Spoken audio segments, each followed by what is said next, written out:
দীর্ঘদিন শুনানি হচ্ছে। কলকাতা হাইকোর্টের ডিভিশন বেঞ্চের জাজমেন্ট কবে হয়ে গেছে, প্রায় 1 বছর হতে চললো।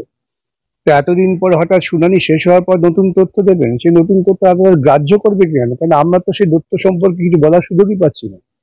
এসএসসি যদি নতুন করে তথ্য তৈরি করেন, সেই তথ্যের যৌক্তিকতা নিয়ে তো আমাদের কথা শুনতে হবে। আমার ধারণা সুপ্রিম কোর্টের তথ্য দাখিল করতে হয়েছে, দাখিল করবে, কিন্তু তার উপরে কোনো গুরুত্ব দেবে বলে মনে হয় না। সুপ্রিম কোর্টের কাছে আবেদন করেছে, সুপ্রিম কোর্ট তাদের হয়তো বলেছেন দাখিল করুন, কিন্তু সেটা খুব গ্রহণযোগ্য হবে না। কেন?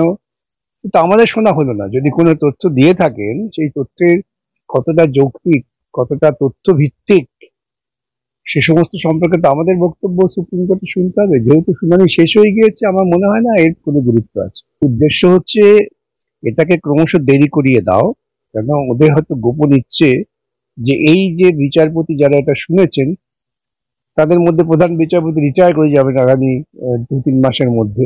হয়তো ওরা ভাবছেন বোধহয় এই বিচারপতি রিটায়ার করে গেলে পরে আবার শুনানি হবে।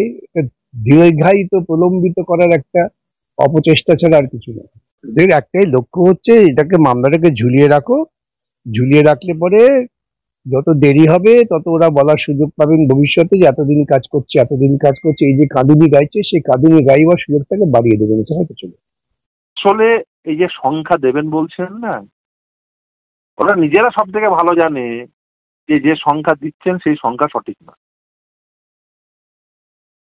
আপনি যদি এই সংখ্যা, যে সংখ্যা দেওয়া হয়েছে সুপ্রিম কোর্টের সামনে, স্টেট একটা সংখ্যা দিয়েছে 4,327, এসএসসি বলছে 5,485, বোর্ড বলছে 5,189, সিবিআই 9,375, আমরা তার থেকে বেশি পাচ্ছি, যা ওদের সঙ্গে এখনো পর্যন্ত সেটা কংক্রিট সংখ্যা নয়।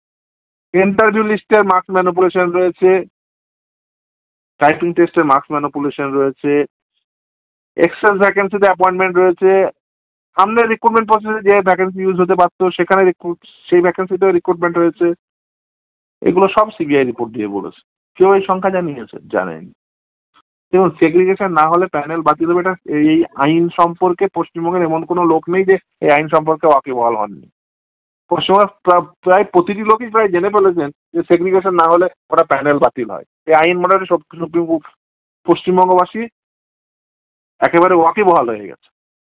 কিন্তু এই সেগ্রিগেশনটা করতে গেলে যে প্রকৃত যোগ্য অযোগ্যের সংখ্যা দিতে হবে, এটা যদি স্টেট বোর্ড এবং এসএসসি না বোঝেন, তাহলে বেসিক্যালি যা হওয়ার তাই হবে। এই প্রকৃত তথ্য দিতে হবে, না হলে এই অবস্থায় হবে। ওই প্রতিদিন বলবেন ডকুমেন্ট শেষ হয়ে যাওয়ার পর, আর্গুমেন্ট শেষ হয়ে যাওয়ার পরে ডকুমেন্ট দেবো, আবার দেখবেন ওই বিয়েতে ওই যখন জাজমেন্ট হবে তারপরেও বলবে হ্যাঁ ওরা ডকুমেন্ট দেবো, বললেও আশ্চর্য হবো না।